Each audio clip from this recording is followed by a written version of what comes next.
relationship where we think about it.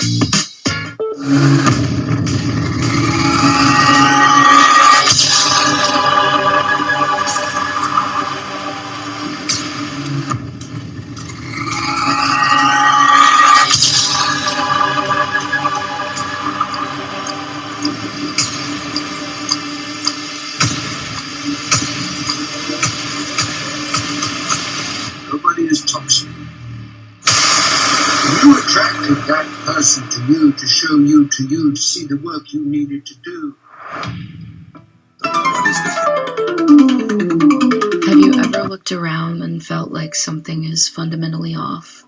We see endless conflicts, hear about unimaginable suffering, and are constantly told about trillions of dollars in debt. But have you ever stopped to ask, who exactly do we owe?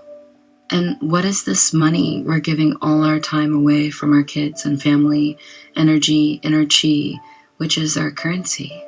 But it is nothing more than essentially paper with ink on it, right? Yay, but it becomes a medium when we give our consent.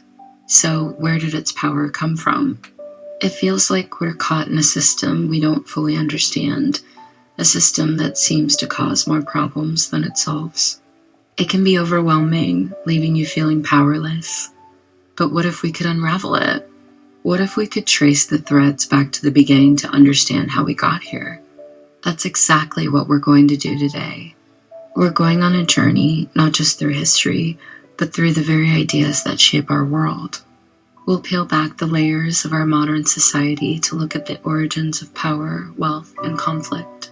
Let's take a journey back in time and see where this all came from.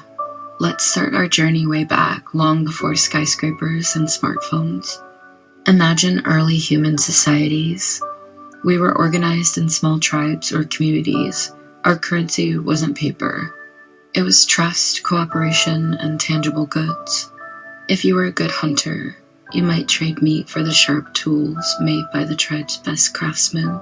It was a system of direct exchange, of barter. Value was easy to understand because it was tied to survival and skill.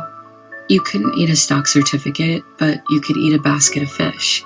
This was a world of tangible value. Early forms of money weren't paper.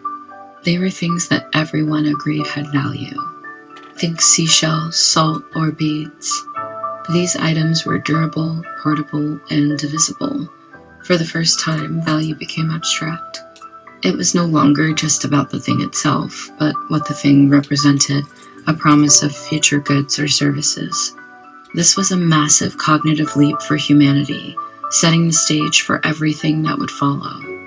The next major step was the introduction of precious metals like gold and silver. Why these?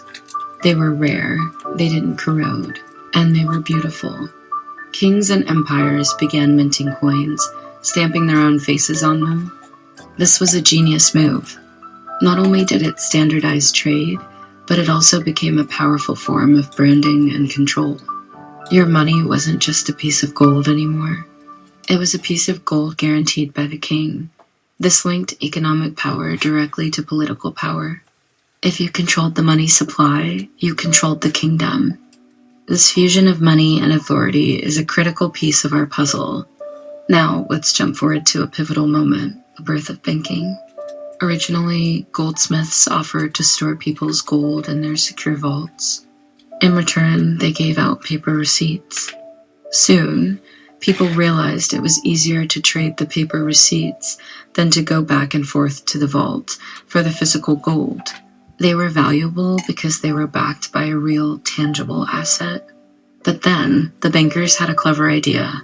So, they started issuing more receipts, more paper money, than the gold they actually had in their vaults. This is the birth of what we call fractional reserve banking. They were essentially creating money out of thin air, based on the promise that the gold was there. They could lend out this new money and charge interest on it, becoming incredibly wealthy and powerful in the process. This was a game